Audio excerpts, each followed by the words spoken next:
ગુજરાત રાજ્યમાં ડ્રગ્સના મુદ્દા ઉપર શરૂઆત જો કોઈએ બોલવાની કરી હોય તો એ જિગ્નેશભાઈએ કરી હતી. એમને જેટલા અભિનંદન આપીએ ઓછા છે, પરંતુ જિગ્નેશભાઈને સાંભળ્યા પછી આપણે સૌએ પ્રતિજ્ઞા વાંચન કરીને છૂટા પડવાનું છે. જિગ્નેશભાઈનું સ્પીચ પતે એટલે હું પ્રદેશ અને એના પૂર્વ પ્રમુખ મહિપાલભાઈને કહીશ કે પાછળ કાર્યક્રમના સંચાલનનો દોર આગળ વધારે અને બધાએ જિગ્નેશભાઈની સ્પીચ પૂરી થાય પછી પ્રતિજ્ઞા વાંચન સુધી બેસવાનું છે. ખૂબ ખૂબ આભાર. ધન્યવાદ. એનએસયુઆઈ અને યુથ કોંગ્રેસની ટીમે સાથે મળીને ગુજરાતના એક એક કેમ્પસમાં જે એક નવી ક્રાંતિની શરૂઆત કરી છે એના માટે જબરદસ્ત તાળીઓનો આવકાર થઈ જાય. મંચ ઉપર ઉપસ્થિત કોંગ્રેસ પરિવારના સૌ સન્માનીય સાથીઓ અને ખાસ કરીને ઇન્દ્ર વિજયસિંહભાઈ એમના માર્ગદર્શન હેઠળ આખી એનએસયુઆઈ યુથ કોંગ્રેસની ટીમે આજે જે ઉર્જા અને તાકાત બતાવી છે એ ઉર્જા અને તાકાત આખા ગુજરાતના એક એક યુનિવર્સિટી કેમ્પસ અને કોલેજ સુધી પહોંચશે અને પહોંચશે ત્યારે 8 ચોપડી પાસની હવા નીકળી જવાની છે. મિત્રો, આજે તમે બહુ સ્વાભાવિક રીતે યુથની ઉર્જા હોય અને એક એક્સાઇટમેન્ટ હોય, પણ એક નાનકડી ગંભીર વાત એક જુદા પ્રકારના નશા વિશે તમારી જોડે કરવી છે. બહુ દાયકાઓ જૂની વાત છે અને બહુ સમય નહીં લઉં. મહારાષ્ટ્રના એક બહુ જ મોટા વકીલ અને શિકારના શોખીન શિકાર દરમિયાન એક વખત દીપડાનો શિકાર એટલા બધા નજીકથી કરવા ગયા કે એનો નખ ખભા ઉપર વાગ્યો હતો. એ માણસ એક દિવસ પોતાની મોંઘીદાટ ગાડી, વકીલાતની ધમધમતી પ્રેક્ટિસ, શિકારનો શોખ, એક જગ્યાએથી નીકળતા હતા અને બહુ દુર્ગંધ મારતી હતી અને નજીક જઈ એમણે જોયું તો ખબર પડી કોઈ માણસ હતો અને ત્યાંથી એકદમ ચિતરી ચડી હોય એવા ભાવ સાથે ત્યાંથી નીકળી ગયા. ઘરે આવ્યા અને એમના મનમાં પોતાના વિશે સવાલ થયો કે મને એવો ફાંકો છે કે હું એટલો બધો નજીકથી શિકાર કરું છું કે એકવાર હિંસક પ્રાણીએ મારા શોલ્ડર ઉપર પોતાના નખનો નિશાન કરેલો, આટલો નજીક જઉં છું. આ જેનો ફાંકો છે, આવો હું શિકારી એક માણસની દુર્ગંધથી ડરી ગયો. એ માણસ જોડે પાછા ગયા, એ માણસનો ઉપાડ્યો, પોતાના ઘરે લઈ ગયા, પછી વકીલાત મૂકી દીધી, શિકાર મૂકી દીધો, ગાડી મૂકી દીધી અને જીવનના 50 વર્ષ મહારાષ્ટ્રના આદિવાસી પટ્ટાના જંગલમાં એ રક્તપિત્તના દર્દીઓની સેવા કરી. નશો આવો પણ હોય, નશો આવો પણ હોય. એક નશો દશરથ માંજીએ કર્યો, આખો પહાડ ચીરી નાખ્યો. 23 વર્ષની ઉંમર હતી, ફક્ત 23 વર્ષની ઉંમર. આપણે ગઈકાલે જો વડગામથી આવતો હતો ત્યારે રસ્તામાં અમે બધી મિત્રો ચર્ચા કરતા હતા કે એ શું ભાવના હશે કે ફાંસીનો સમય મુકરર થઈ ગયો, એના અડધો કલાક પહેલા ભગતસિંહ રશિયાના મહાન ક્રાંતિકારી લેનિનનું જીવન ચરિત્ર વાંચતા હતા. ધારો કે ખબર હોય કે આ શાળા જ્યારે ફાંસી મળવાની છે તો 4 વાગે તમને કોઈ પુસ્તક વાંચવાનું કઈ રીતે મન થાય? એ 23 વર્ષની ઉંમરે ભગતસિંહ ફાંસી ચડ્યા, સાથે સુખદેવ, રાજગુરુ, રામપ્રસાદ બિસ્મિલ, અશફાકુલ્લા ખાન, ચંદ્રશેખર આઝાદ. આ પણ એક નશો હતો. પંડિત જવાહરલાલ નહેરુ એ જેને કહીએ સિલ્વર સ્પૂન સાથે ચાંદીનો ચમચો લઈને મોંમાં જન્મ્યા હતા, એટલે કે એ સમયના કરોડપતિ હતા. એ માણસે આ દેશની આઝાદીની ચળવળમાં 11.5 વર્ષ જેલની યાતનાઓ પસંદ કરી. ભગતસિંહના એક સાથી હતા મહાવીરસિંહ, એમણે બધા ક્રાંતિકારીઓ એક લાઈન ઉપર એમને ઉભા રાખે, કાલા પાણીની સજા ત્યાં થાય અંડમાન નિકોબારની જેલમાં. એ બધા ક્રાંતિકારીઓને એક લાઈન પર ઉભા રાખે અને એક અંગ્રેજ બોક્સર જેવા વિચિત્ર સ્વભાવનો એ આ બધા કાલા પાણીની સજા ભોગવી રહેલા ક્રાંતિકારીઓના હાથ પાછળ બંધાઈ દે. અને હાથ પાછળ બંધેલા હોય એ પરિસ્થિતિમાં પેલો અંગ્રેજ જેલર આ ક્રાંતિકારીઓનો મોહ પર બોક્સિંગની પ્રેક્ટિસ કરે એટલા બધા મારે. હવે અચાનક એક દિવસ ભગતસિંહના સાથી મહાવીરસિંહનું દોરડું ઢીલું થયું અને 2 પંચ મારીને જેલરનું ઊંધું કરી નાખ્યું. પછી એ જેલરે મહાવીરસિંહને આખી જેલ જોવે એવી રીતે એક લાકડાના લારી જેવા પ્લેટફોર્મ પર સુવાડ્યા, એમના વસ્ત્રો કાઢી નાખ્યા અને તાજા પાણીમાંથી કાઢેલી નેતરની સોટી જેવી ચાબુક જાંગ ઉપર મારવાનું ચાલુ કર્યું ને જાંગ ઉપર જેમ એ સોટી પડે અને જોડે જાંગમાંથી માંસનો લોદો બહાર આવે અને એમાંથી જાંગમાંથી લોહીની ફુવારીઓ નીકળે.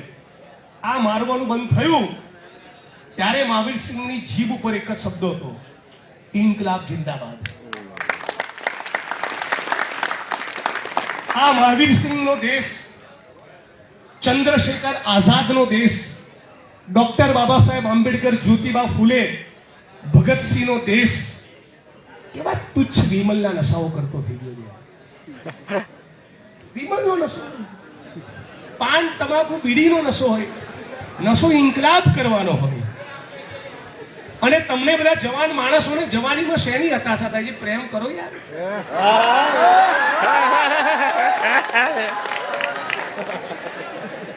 દિલ એવું રાખ જેવા મોહબ્બત નો ગમ રહે ને ગમ એવો રાખ જો ન રહે તો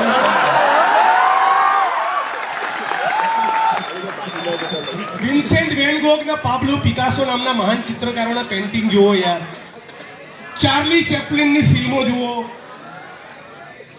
ભગતસિંહ વિશે વાંચો, ગાલિબ અને ફૈઝ ને મરીઝ ને આવા મહાન કવિઓ વિશે જાણો. તમને એવો રસ પડવો જોઈએ કે E = MC² એટલે શું, અણુ ને પરમાણુ ને તોડીએ તો અપ ડાઉન ક્વાર્ક એટલે શું, આ બ્રહ્માંડ સિવાય બીજા કોઈ બ્રહ્માંડ છે. આવી વસ્તુમાં રસ પડે એવો બી નશો કરો. આવા બધા તુચ્છ નશામાંથી આપણે નીકળી જઈએ. આપણે જે કોલેજના કેમ્પસમાં જઈએ ત્યારે પાછળ મિત્રો થોડી વાર 2 મિનિટ અવાજ નહીં કરો પ્લીઝ, સાયલેન્ટ 2 મિનિટ. આપણે જે કોલેજના કેમ્પસમાં જઈએ ત્યારે છેલ્લી 1 મિનિટ લઈને મારી વાત પૂરી કરીશ. ત્યારે તમે તમારી આંખમાં આપણા ગુજરાતના વિદ્યાર્થીઓને એવું લાગે કે આ યુથ કોંગ્રેસ અને NSUI નું યુવાન કે યુવતી 1% પણ રાજનીતિ કરવાની, આપણું ગુજરાત બચાવવા નીકળ્યા છે. આ ભાવ તમારી આંખમાં ને તમારા ચહેરામાં હશે તો હર્ષ સંઘવી ગુજરાતનો 8 ચોપડી પાસ ગૃહમંત્રી જે લીલી પેનથી સહી કરે છે ને, 2027ની ચૂંટણી પહેલા એના હાથમાં લીલી પેન નહીં રહે. તમે સાચી નિષ્ઠા, પ્રમાણિકતા જો તમારા ચહેરા ઉપર હશે, તમને જોઈને વિદ્યાર્થીઓને લાગશે, એમના વાલીઓને લાગશે, રોડ ઉપર પત્રિકા વિતરણ કરવા નીકળો કેમ્પસ અને કેમ્પસની બહાર, અને ગુજરાતની જનતાને થયું કે ચૂંટણીના ગણિત માટે નહીં, આ NSUI છે, આ યુથ કોંગ્રેસ છે, એ સાચા અર્થમાં ગુજરાતને ડ્રગ્સ મુક્ત કરવા માંગે છે. આટલું જો કરીશું તો ગુજરાતની ધરતી પર એક નવી ક્રાંતિ, નવો ઇતિહાસ રચાતા કોઈ રોકી શકવાનું નથી. ફરી એકવાર તમને બધાને ખૂબ શુભેચ્છા આપું છું. નરેન્દ્રભાઈ NSUI ના પ્રેસિડેન્ટને ખૂબ ખૂબ શુભેચ્છા આપું છું. આવતા 1-2 દિવસમાં આજકાલમાં ને કેમ્પસમાં 5 તારીખથી આખા ગુજરાતના કેમ્પસમાં જ્યાં પણ NSUI ની ટીમ આવે એને ખૂબ રિસ્પોન્સ આપો.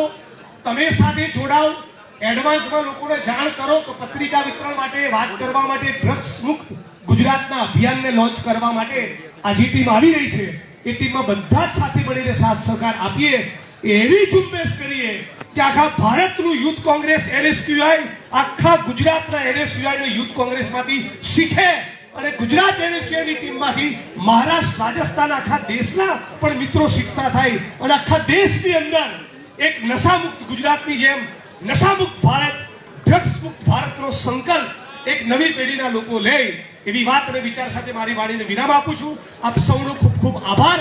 છેલ્લે મારી સાથે એક નારો લગાવજો. હું કહીશ 8 ચોપડી, તમે કહેજો રાજીનામું આપે. લેવું છે રાજીનામું? તો બોલો 8 ચોપડી, 8 ચોપડી. એટલી અવાજમાં પાવર નથી, તાકાતથી 2 હાથ ઊંચા કરીને 8 ચોપડી, 8 ચોપડી. जिंदाबाद विद्यार्थी शक्ति जिंदाबाद शहीद आजम भगत सिंह अमर रहो शहीद आजम भगत सिंह अमर रहो खूब खूब आभार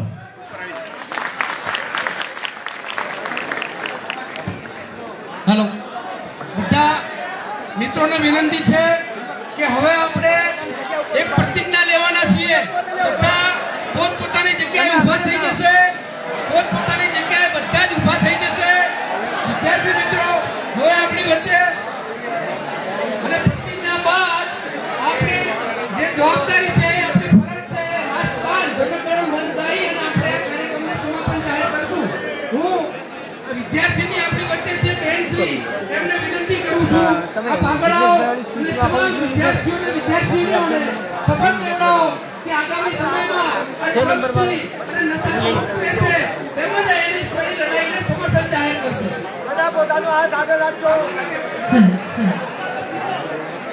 પહેલા તો મારા બધા વિદ્યાર્થી ભાઈ બહેનોને ખાસ વિનંતી કે પોતાનો જમણો હાથ આગળ બધા જ વિદ્યાર્થી ભાઈ બહેનો હું ગુજરાતનો એક જાગૃત નાગરિક જવાબદાર યુવાન અથવા યુવતી તરીકે શપથ લઉં છું કે હું પોતે ડ્રગ્સ તથા અન્ય તમામ નશીલા પદાર્થોથી દૂર રહીશ તેમજ મારા પરિવાર તથા મારા મિત્રો પણ ડ્રગ્સથી દૂર રહે તે માટે સતત પ્રયત્નશીલ રહીશ મારા કેમ્પસને ડ્રગ્સ મુક્ત કેમ્પસ બનાવવાનો પ્રયત્ન કરતો રહીશ અથવા રહીશ તેમજ હું ગુજરાતને ઉડતું ગુજરાત નહીં બનવા દેવાની પ્રતિજ્ઞા આપું છું હું NSUI ના ડ્રગ્સ મુક્ત કેમ્પસના અભિયાનને મારું સમર્થન આપું છું જય હિન્દ ભારત માતા કી